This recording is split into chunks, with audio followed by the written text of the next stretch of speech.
هسه قاعد اسجل كويس. am I in there؟ فايز اسمك منو ثاني؟ Meet Ryan Boyette, a Florida man and crucial ally to thousands of Nuba who are being bombed and starved by the Sudanese government.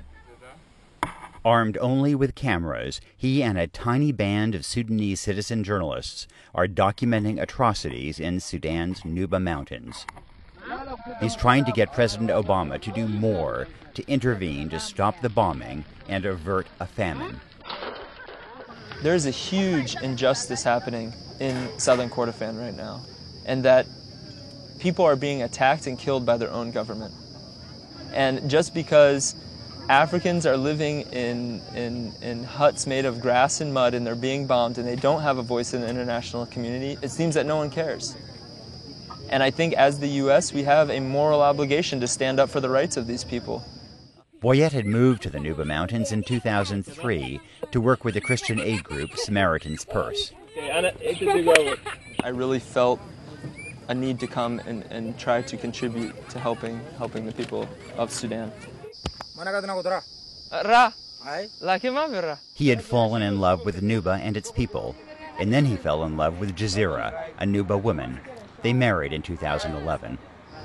And Jazira, have you turned Ryan into a Nubian at this point? I didn't turn him into Nubians, he turned himself. Yeah. He had a pretty good instructor, I think. Yeah, and just looking at him and how he behaved, he's a Nubian. Their world was shattered last June. The Sudanese government mounted a vicious offensive to crush an insurgency. Samaritan's Purse ordered Boyette to board a plane to safety. Every organization was pulling out, including Samaritan's Purse at the time, and they told me, it's time for you to come out now. And I said, okay, thank you for your concern. I will resign respectfully from the organization, and I will continue to stay in Nuba with my wife. I mean, that's a pretty dramatic leap to make. I prayed quite a bit with Jazira, but we also felt that there's no way that we could have left our friends and people that I've known for 9 years. There's no way we could have left Jazira's family and just said, you know, we hope that you make it out on the other end of this okay. So we decided to stay and decided to form a team and report what was happening. So these photos are actually of a bombing that happened in a place called Kurchi in, I believe, August. You can see all of these victims were children. The Antonov bombs, when they hit the ground, immediately shrapnel goes everywhere, and a lot of times even a very small piece of shrapnel can be devastating. It's really heart-wrenching to see this, especially when it happens to children. If the international community were to take out some of the Antonovs, would that make a difference in the food situation in South Kordofan? Oh, definitely.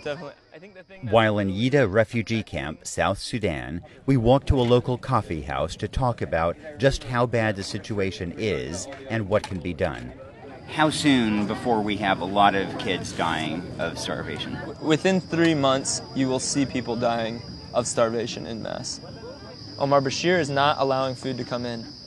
So does the international community just sit back and watch thousands and thousands of people from one ethnic group die?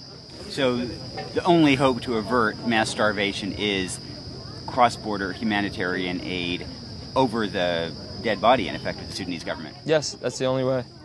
Okay, cool. He said even if there's a way to go tonight, he'll let us know. Yeah. It was Boyette who smuggled me into the Nuba Mountains in his Land Cruiser, camouflaged with mud.